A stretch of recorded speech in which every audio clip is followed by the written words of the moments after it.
반갑습니다. 12월 16일 목요일 큐티 스케치 시간입니다. 오늘 본문은 욥기 35장 1절로 16절까지의 말씀입니다. 오늘 본문은 이렇게 시작합니다. 엘리후가 말을 이어 이르되 그대는 이것을 합당하게 여기느냐? 그대는 그대의 의가 하나님께로부터 왔다는 말이냐?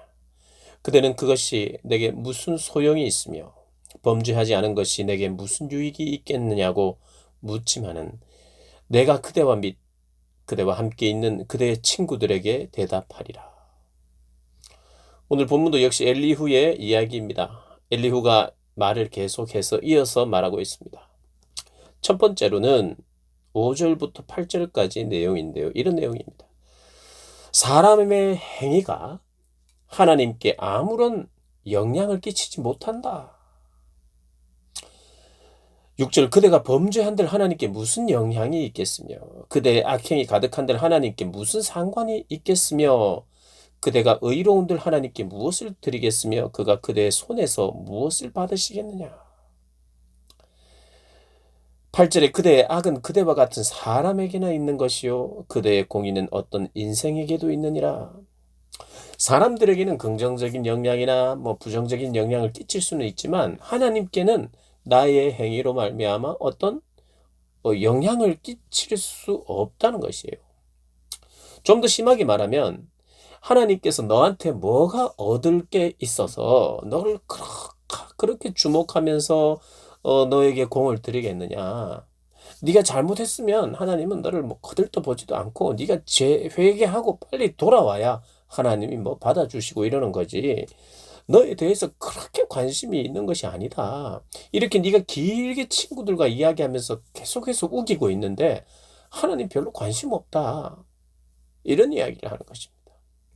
하나님이 마치 멀리 떨어져 있는 분처럼 일면 맞는 이야기예요. 내가 하나님께 어떤 영향을 끼친다? 나의 행위 때문에 하나님이 크게 영향을 받아서 어떻게 때로는 좋아하고 기뻐하고 때로는 안절부절 못하고 그분이 온 우주를 다스리는 분이겠느냐 이런 면에서 나는 먼지와 같은 존재가 먼지는 아무런 영향을 끼치지 못한다는 거죠. 그게 맞아요 일면. 그러나 또 틀렸어요. 왜냐하면 먼지 같은 존재인데도 불구하고 하나님은 멀리 계시지 않고 무관심하지 않고 뭔가 조금 실력을 갖추었을 때 하나님이 거들떠 보는 그런 분이 아니라 먼지 같은 존재지만 하나님은 사랑하셔서 그들에게 멀리 계신 분이 아니라 가까이 계신 분이고 우리의 행동 하나하나에 관심을 기울이시고 우리가 범죄하면 하나님의 마음이 아프고 하나님 우리가 순종하면 하나님은 기뻐하시는 그런 분이에요. 그러니 이 엘리후의 말은 일면 맞지만 또 일면 틀린 것이죠. 그러나 강조하고 싶은 게 있죠. 욥, 너 너무 네가 뭔가 대단한 것처럼 생각하는데 너 별거 아니야. 하나님도 그렇게 생각하셔. 이 말을 하고 싶었던 것입니다. 그러면서 8절에 이런 이야기합니다. 사람은 학대가 많음으로 부르짖으며 군주들의 힘에 눌려 소리를 치나 나를 지으신 하나님은 어디 계시냐고 하며 밤에 노래를 주시는 자가 어디 계시냐고 말하는 자가 없구나. 나를 지으신 분 누구신지 안 찾는다는 거예요. 나를 지으신 분을 찾지 않는다는 거예요. 그리고 밤에 노래를 주시는 자, 이게 무슨 말이냐면 밤은 어두움, 밤은 아픔, 고난을 이야기하는 거예요. 고난의 때에 찬송을 주실 수 있는 분, 고난 가운데 있는 자를 건져서 구원하시는 그 하나님을 찾을 때 그 하나님은 구원의 노래를 주신다는 거예요. 그 구원의 노래를 주실 분을 찾지 않는다 이 말입니다. 밤에 노래를 주시는 즉 구원을 이루어 주실 수 있는 그분을 찾지 않기 때문에 구원받지 못한다는 거예요. 지금 욥이 그렇다는 겁니다. 네가 하나님을 찾아야지. 하나님을 의지해야지.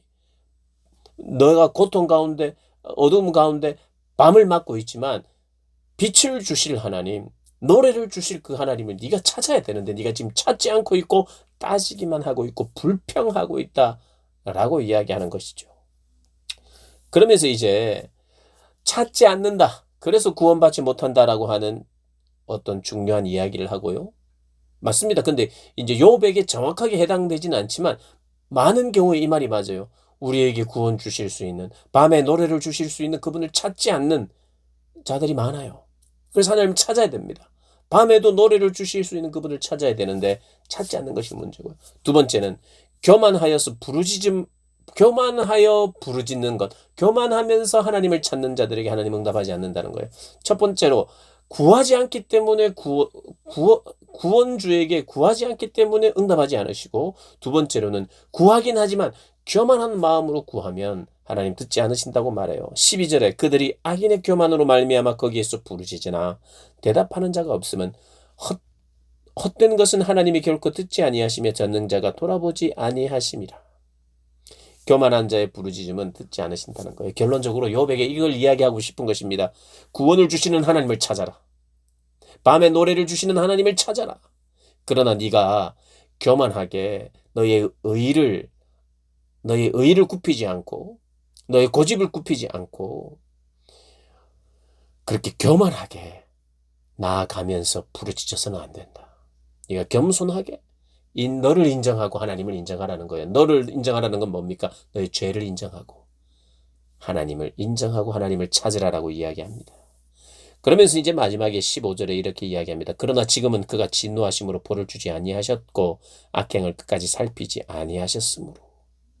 지금 하나님께서 지금 욥이 당한 고통, 이 당한 고통이 아직 끝나지 않았다는 게 무슨 말이냐면 진노하셔서 제대로 벌을 준 게 아니라고 이야기합니다. 지금 엘리후는 네가 아직까지 입을 놀리고 있는 것을 보니, 헛된 말로 네가 자꾸 이야기하고 있는 것을 보니까 사실은 하나님은 벌을 다 주지 않았다. 지금 아직 남았다.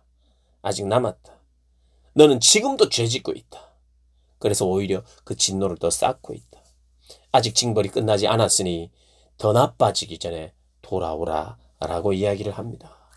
엘리후의 논리예요. 참 맞는 말도 있고요. 그러나 욥의 상황에는 틀린 말이죠. 그래서 이것이 정죄가 되는 것입니다. 이것이 가슴을 더 아프게 하는 것입니다. 부분적으로 우리가 분명히 적용해야 되는 부분이 있지만 그럼에도 불구하고 이 말은 사람을 정죄하는 것으로 그치고 있다는 거죠.